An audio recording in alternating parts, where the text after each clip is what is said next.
देश भर में पांचवें चरण का मतदान खत्म हो गया है और अगर बिहार के संदर्भ में बात करें तो पांचों लोकसभा सीट जहां जहां मतदान होने थे वहां अब परसेंटेज भी निकलकर सामने आने लगे हैं।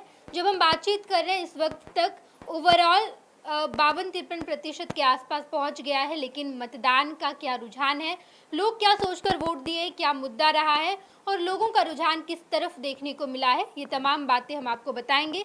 मेरे साथ वरिष्ठ पत्रकार राजीव रंजन जुड़े हैं और हम हाजीपुर से शुरू करते हैं। राजीव जी, हाजीपुर रामविलास पासवान की विरासत, वहाँ पर चिराग पासवान एक तरफ, दूसरी तरफ शिवचंद्र राम, इन दोनों के टक्कर में कौन आगे बढ़ रहा दिखाई दे रहा है?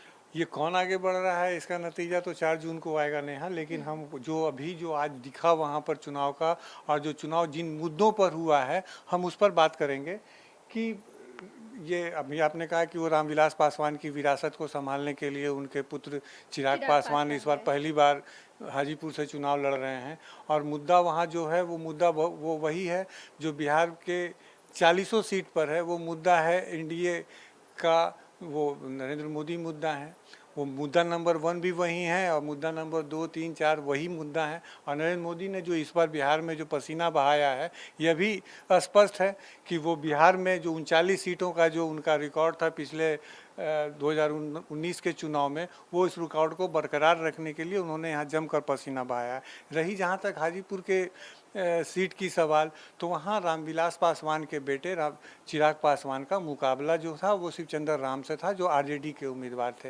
हालांकि रामविलास पासवान की पहचान जो है भारतीय राजनीतिक जगत में, वो उनकी पहचान जो थी उन्होंने वो पहचान उनको हाजीपुर ने दिया था और हाजीपुर को भी रामविलास पासवान ने बहुत कुछ दिया है। तो अपने पिता की राजनीतिक विरासत को संभालने के लिए पहली बार हाजीपुर से इस बार चिराग पासवान चुनाव मैदान में हैं। रामविलास पासवान ने हाजीपुर के लिए काफ़ी काम किया है, रेलवे का जो जोनल कार्यालय बिल्कुल राजीव जी, लेकिन हम आज बात करेंगे कि लोगों का रुझान किस तरफ है। लोगों का रुझान है कि वहाँ हम कह सकते हैं कि वहाँ मोदी वर्सेस तमाम मुद्दे, तमाम समस्याएं, उसी मतलब की पीछ पर हाजीपुर में ये चुनाव संपन्न हुआ है, आज मतदान संपन्न हुआ है। तो और दूसरी बात थी कि एक थोड़ा सा झंझट ये था कि चिराग पासवान ने अपने जो वहाँ सिटिंग सांसद थे अपने चाचा पशुपति कुमार पारस का टिकट काट कर उनको बेटिकट कर चुनाव लड़ा और वो एक फैक्टर भी कुछ काम करेगा, लेकिन वैसा कोई फैक्टर वहाँ काम करता नहीं दिखा। और चिराग पासवान के सामने अगर जातीय गोलबंदी वहाँ मजबूती से नहीं हुई होगी तो फिर चिराग पासवान को वहाँ से चुनाव जीतने में कोई संकोच या कोई असुविधा हमको नहीं दिखती है। कुल मिलाकर चिराग पासवान का जादू हाजीपुर में दिखता, मतलब जादू दिख रहा है वहाँ पर, और शिवचंद्र राम से आगे बढ़ते दिख रहे हैं चिराग पासवान। दूसरा लोकसभा सीट है सारण, वो सारण जहाँ पर एक तरफ रोहिणी आचार्य लालू प्रसाद यादव की चहेती बेटी, दूसरी तरफ राजीव प्रताप रूडी हैट्रिक लगाने की कोशिश में है और इन दोनों के आमने सामने की टक्कर में क्या रोहिणी ने जो रणनीति बनाई थी उस रणनीति में राजीव प्रताप रूडी फंसते नजर आ रहे हैं। सब कुछ हम जानेंगे। सारण लोकसभा सीट चलते हैं सर, वहां बताइए क्या चल रहा है इस वक्त और रोहिणी जिस तरीके की रणनीति पर उतरी थी, क्या राजीव प्रताप रूडी को वो मात दे पाई है? देखिए, सारण में इस बार स्पष्ट तौर पर जातीय गोलबंदी बहुत मजबूती से दिखी है और जो वहाँ खासकर यादव वहाँ बहुत डिसाइसिव संख्या में है तो वो यादव वोट जो था इस बार वो बहुत गोलबंद दिखा है। साथ में उसके साथ मुस्लिम वोट को अगर जोड़ दें तो ये दोनों वोट अगर मिला दिया जाए तो ये करीब 5 लाख से ऊपर हो जाते हैं, यादव और मुस्लिम वोट। अगर ये वोट वहाँ कास्ट हुआ है, अभी तक जो मतदान का जो प्रतिशत रुझान में आया है वहाँ 50% से ऊपर मतदान, 52% के करीब मतदान 5 बजे तक की हमारे पास सूचना थी।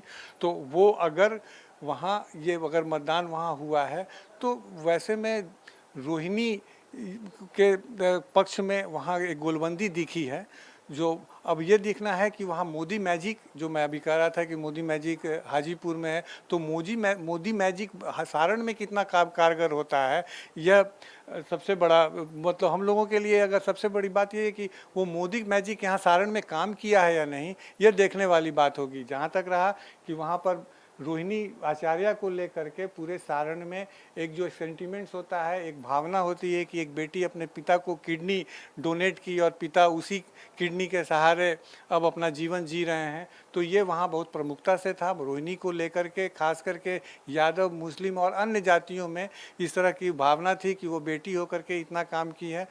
इलाहाबाद की कुछ एंटी इनकम्बेंसी भी था राजीव प्रताप रूड़ी को लेकर के, तो राजीव प्रताप रूड़ी को लोग कर, लेकिन फिर भी उनके जो वहाँ पर राजपूत मतदाता काफ़ी संख्या में हैं, लेकिन इस बार थोड़ी देर तो जब चुनाव जैसे जैसे नज़दीक आने लगा, खास करके कहें कि मतदान के 1-2 दिन पहले, तो जो उनके स्वजातीय थे जो उनसे काफ़ी नाराज़ थे, बाद में वो बोले कि अरे कुछ भी है, वो गलती किया है तो एक बार भी मौका देंगे, इस तरह की भी बात आ रही है। लेकिन सारण में जो कंटेस्ट है, जो लड़ाई है, वो काफ़ी नज़दीकी है। हार जीत का जो भी अंतर है, लेकिन ये अंतर बहुत क्लोज होगा, बहुत क्लोज होगा, और वो हमको लगता है कि वो 1 लाख से नीचे का भी अंतर वहाँ हो सकता है। बिल्कुल, कुल मिलाकर राजीव प्रताप रूड़ी जो हैट्रिक लगाने की कोशिश में थे, वहाँ पर रोहिणी आचार्य जिस तरीके की रणनीति पर उतरी थी, जिस तरह की उन्होंने रणनीति बनाई थी, उसमें आज जो वहाँ से खबर निकल कर आई है बूथ से, वहाँ पर परसेंटेज बढ़ा है और यादव और मुसलमान की संख्या बूथ पर ज़्यादा देखी गई। वो लोग ज़्यादा वोट दे रहे हैं, अग्रेसिव दिखाई दे रहे थे, और ऐसे में रोहिणी आचार्य जिस मकसद से उतरी थी उसके वो करीब जाती दिखाई दी हैं। तीसरी बात करेंगे सीतामढ़ी, जहां एक तरफ जेडीयू के प्रत्याशी देवेश चंद्र ठाकुर और दूसरी तरफ आरजेडी के प्रत्याशी अर्जुन राय। देवेश चंद्र ठाकुर पहली बार वहां से चुनाव लड़ रहे हैं, लोकसभा का चुनाव, और दूसरी तरफ अर्जुन राय जो कि पहले वहां से सांसद रह चुके हैं, इस बार फिर से वो अपनी किस्मत आजमाने के लिए सीतामढ़ी की धरती चुने हैं। ऐसे में वहां पर क्या रुझान है लोगों का, क्या मुद्दा है और किस तरीके से वोट पड़ा है? सीतामढ़ी से जो खबरें आ रही हैं, सीतामढ़ी में जातीय गोलबंदी बहुत चरम पर दिखी है इस बार, और देवेश चंद्र ठाकुर को लेकर के वहाँ पर एक एंटी इनकम्बेंसी, हालांकि वो पहली बार चुनाव लड़ रहे हैं और वो फिलहाल बिहार विधान परिषद के सभापति हैं, लेकिन जो वो उनके और वो अगड़ी जाति से आते हैं, तो सीतामढ़ी में अगड़ा और पिछड़ा की जो लड़ाई है वो बहुत ही मुखर तरीके से दिखी है। अर्जुन राय जाति से, यादव जाति से आते हैं, और वो सीट वैश्यों की सीट थी, वो लगातार वहाँ से सुनील कुमार पिंटू वहाँ से चुनाव लड़ते रहे हैं, तो वैश्यों की नाराज़गी का भी सामना करना पड़ा है देवेश चंद्र ठाकुर को। तो देवेश चंद्र ठाकुर की जो लड़ाई है वहाँ ऐसा लग रहा है कि जिस तरह की जातीय गोलबंदी हुई है, हालांकि वहाँ भी प्रधानमंत्री की सभा हुई थी और प्रधानमंत्री ने देवेश ठाकुर के पक्ष में वोट डालने का लोगों से अपील किया था। तो ये बात हम एक बात कहना चाहते हैं यहाँ कि आज जो बिहार के जिन 5 लोकसभा क्षेत्रों में जो आज मतदान हुआ है, वो 5 लोकसभा क्षेत्रों में 3 लोकसभा क्षेत्र भाजपा के उम्मीदवार वहाँ हैं, और एक पर चिराग पासवान जो लोजपा रामविलास के कैंडिडेट हैं, और एक पर जदयू के उम्मीदवार सीतामढ़ी से देवेश चंद्र ठाकुर हैं। तो ये अब जो हम आज 5वें चरण का मतदान पूरा होने का बात कर रहे हैं, तो अब जो बाकी के जो चुनाव है बिहार में, वो भाजपा की पीछ पर होनी है, क्योंकि अब हर जगह से भाजपा के कैंडिडेट अधिक होंगे। वहाँ मोदी मैजिक पर देवेश चंद्र ठाकुर को भरोसा करना होगा, इसके अलावा उनके पास और कोई चारा नहीं है कहने के लिए। और वहाँ विकास को लेकर के भी, वहाँ के पुनौरा धाम मंदिर जो सीतामढ़ी में माता सीता की जन्मस्थली है, उसके विकास को लेकर के प्रधानमंत्री ने भी बातें की, वहाँ अमित शाह ने भी इस तरह की बातें की हैं। तो देवेश चंद्र ठाकुर को सिर्फ प्रधानमंत्री नरेंद्र मोदी के मैजिक पर भरोसा है, जबकि वहाँ साफ दिख रहा है कि अर्जुन राय के पक्ष में जातीय गोलबंदी काफ़ी मुखर है, और अगर वैश्य मतदाताओं का भी साथ अगर मिलता है उनको, क्योंकि अर्जुन राय को, क्योंकि सुनील कुमार पिंटू का टिकट कटने से वहाँ के वैश्य मतदाता काफ़ी नाराज़ थे, तो अगर उनको अर्जुन राय को वैश्य मतदाताओं का समर्थन मिलता है, तो हमको लगता है कि सीतामढ़ी में देवेश चंद्र ठाकुर की राह काफ़ी मुश्किल दिख रही है। बिल्कुल, सीतामढ़ी लोकसभा सीट पर हम जब दौरा करके आए, तो वहाँ जो पता चला है जिस तरीके का रुझान है कि 50-50 पर ऐसा लग रहा है, क्योंकि अर्जुन राय की तरफ अगड़े पिछड़े की जो आप लड़ाई बता रहे हैं वो तो है ही, लेकिन देवेश चंद्र ठाकुर को लेकर एक ऐसा भी माहौल बन गया है कि लोग जो पिछड़ी जाति के लोग हैं वो थोड़ा हिचक रहे हैं उधर जाने, अपना वोट उधर देने से। और जी राजीव जी बिल्कुल आप सही कह रही हैं। मैं देवेश चंद्र ठाकुर जब मैं गया था सीतामढ़ी, तो मैं उनके घर पर भी गया था, उनसे मैंने बात की थी, तो उनके जो ड्राइंग रूम में जिस तरह के शर्त लगाए हुए थे जो लोग उनसे मिलने आते थे, और उनके ड्राइंग रूम में जिस तरह की बातें लिखी हुई थी, वो भी मुझे बड़ा अटपटा लगा कि यहाँ पर पैर न छुएं, पहले जूता चप्पल बाहर खोल कर आएँ। तो जब हमने वहाँ के लोगों से बात की, और ख़ासकर वैश्य समुदाय के लोगों से, तो वो भी इस चीज़ की चर्चा कर रहे थे कि वो जाति से ब्राह्मण हैं, और वो इतने जब भी अपने घर में लोगों से मिलते हैं तो उनके पीछे इतनी शर्तें लगा देते हैं कि वो इस दरवाजे से जाएं, उस दरवाजे से जाएं, यहाँ बैठें, वहाँ ना बैठें। तो इसको लेकर के भी देवेश चंद्र ठाकुर को लेकर के जो वहाँ पर सीतामढ़ी के जो स्थानीय लोग हैं, और ख़ासकर वैश्य समुदाय, पिछड़ा वर्ग, जिसको हम कहेंगे कि उसमें यादव और मुसलमान वोटर थे, उनके मुंह से हमने ये बातें सुनी थी। तो हमको लगता है कि देवेश चंद्र ठाकुर के लिए वहाँ अगर जातीय गोलबंदी अगर वहाँ बहुत स्पष्ट रूप से गोलबंद होती है तो देवेश चंद्र ठाकुर के लिए संसद का रास्ता इस बार मुश्किल हो सकता है। बिल्कुल, हम आगे बढ़ते हैं, मुजफ्फरपुर की तरफ जाएंगे। राजभूषण चौधरी और अजय निषाद, एक तरफ बीजेपी के कैंडिडेट राजभूषण चौधरी और दूसरी तरफ अजय निषाद कांग्रेस के कैंडिडेट है। इन दोनों के बीच का टक्कर क्या लग रहा है, लोग किस तरफ बढ़ रहे हैं? ये दो निषादों की लड़ाई है वहाँ पर। और अजय निषाद जो है वो उनके पिता कैप्टन जयनारायण निषाद मुजफ्फरपुर से पहले सांसद रह चुके हैं और वो केंद्र में मंत्री भी रहे हैं और भाजपा के वो काफ़ी वेटरन नेता में उनकी गिनती होती है। और हम बताएं कि 2019 का चुनाव अजय निषाद भाजपा के टिकट पर लड़के गए थे, लेकिन जब भाजपा ने इस बार उनको बेटिकट कर दिया तो उन्होंने पाला बदल के कांग्रेस के टिकट पर वो मैदान में है। तो और मुजफ्फरपुर वो लोकसभा क्षेत्र है जो इन 5 क्षेत्रों की हम बात कर रहे हैं, वहाँ सबसे ज़्यादा मतदान इस बार देखने को मिला है। तो एक ये मतदान का प्रतिशत बता रहा है कि वहाँ अगर मतदान का प्रतिशत पिछले लोकसभा चुनाव से बढ़ा है अगर, तो ये किसके पक्ष में गया है। वहाँ भी लड़ाई बहुत नज़दीकी लड़ाई है। और अगर मतदान का प्रतिशत बढ़ता है तो हमको लगता है कि अजय निषाद का पलड़ा वहाँ भारी हो सकता है। अभी फाइनल रुझान अभी आना बाकी है, मतदान का टोटल प्रतिशत अभी चुनाव आयोग से मिलना बाकी है। तो ये देखने वाली बात होती है। मधुबनी की तरफ जाएंगे, जहाँ एक तरफ अशोक यादव बीजेपी के कैंडिडेट और दूसरी तरफ अली अशरफ फातमी आरजेडी के कैंडिडेट।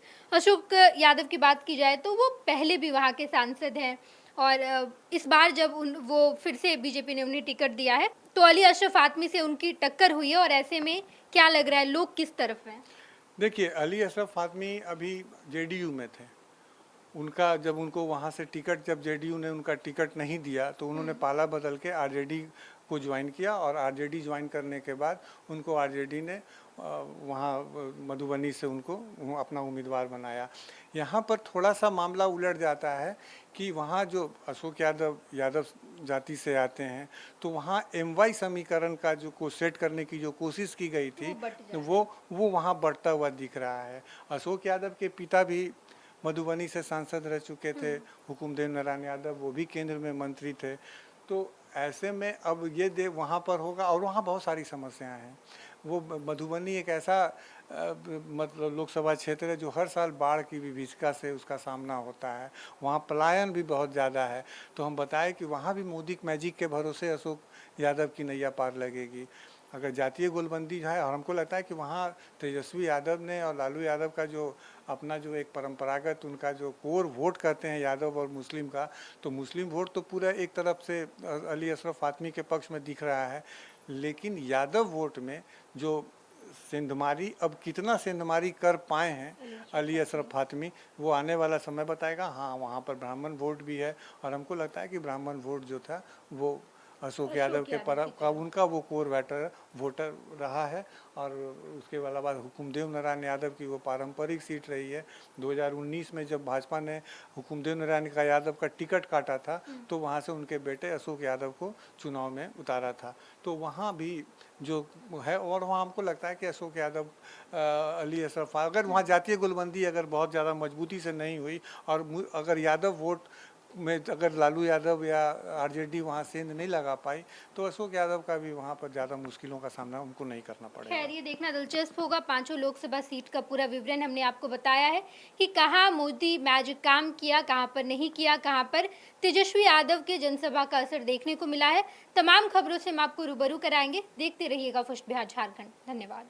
26 वर्षों में 17,000 से अधिक डॉक्टर बना चुका बिहार एवं झारखंड के छात्रों एवं अभिभावकों के बीच सर्वाधिक विश्वसनीय एवं लोकप्रिय संस्थान गोल, नेशंस लीडिंग इंस्टीट्यूट। हमारा विश्वास गोल के साथ।